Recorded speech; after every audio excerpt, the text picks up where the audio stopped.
Sarah, j'ai un petit souci avec l'édito, parce qu'on va parler quand même des réseaux sociaux à nouveau versus vous. Tu as déjà envoyé une photo sur Instagram, par exemple ou... Oui, plusieurs fois. Ouais. Bah oui, mais qu'est-ce que tu voulais qu'on fasse tous pendant le confinement? On va parler de ça, je vais pas être... Tendre? Je vais pas être tendre. C'est pas grave, je suis prête. Désolé.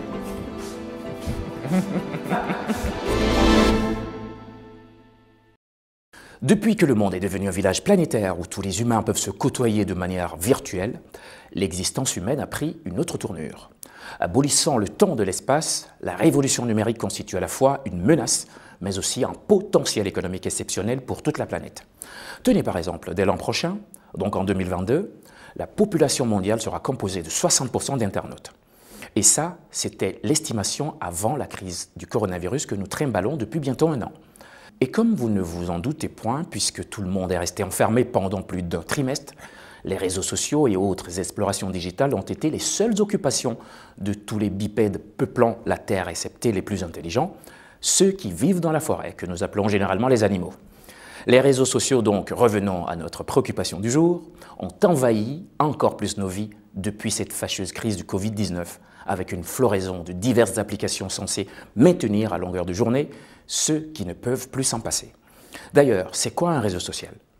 La notion de réseau social est liée à la structure où un groupe de personnes maintiennent un lien quelconque. Ces relations peuvent être amicales, professionnelles, sexuelles, commerciales ou d'autres types. Le concept, cependant, a été mis à jour au cours des dernières années pour pointer vers une sorte de réservoir de la communauté avec des multiples savoirs, et c'est ainsi que Internet encourage désormais la création de communautés virtuelles. Ces sites sont des services qui permettent de développer des réseaux en fonction des intérêts des utilisateurs, partager des photos, des vidéos et des informations en général.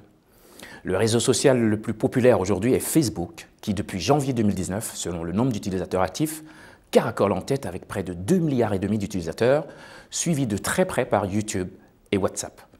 On peut trouver des réseaux sociaux sur le web spécialisés dans certains secteurs ou visant à capter un groupe spécifique d'utilisateurs. LinkedIn, par exemple, regroupe des professionnels et vise à promouvoir le commerce et la mobilité du travail.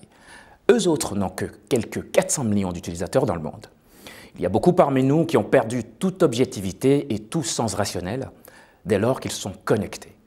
C'est ainsi que les réseaux sociaux prennent le contrôle de la jeunesse mondiale et africaine et semblent la distraire sur l'autel de l'oisiveté, la paresse, l'inaction stupide et l'atavisme sclérosé.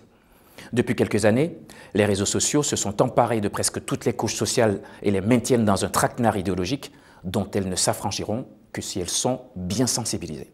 Assidûment, elles viennent gonfler le rang des internautes qui n'ont que seul fantasme d'investir les réseaux sociaux pour y déverser toutes sortes d'ennuis, de passivité et de fainéantisme acidulé. On devient dépendant des amitiés faciles avec des inconnus, avec un perpétuel besoin de reconnaissance. Pour vous, jeunes garçons qui montrez vos silhouettes et autres gonflettes à longueur de journée, sachez que pour qui vous les montrez, vos tablettes de chocolat ne serviront jamais à acquérir une seule villa.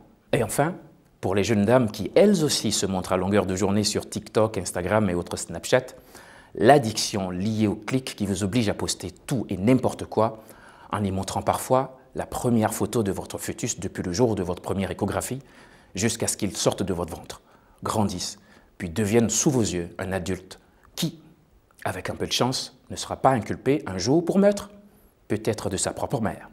Car c'est aussi facile pour un enfant non éduqué que chercher la notoriété sur les mêmes réseaux sociaux.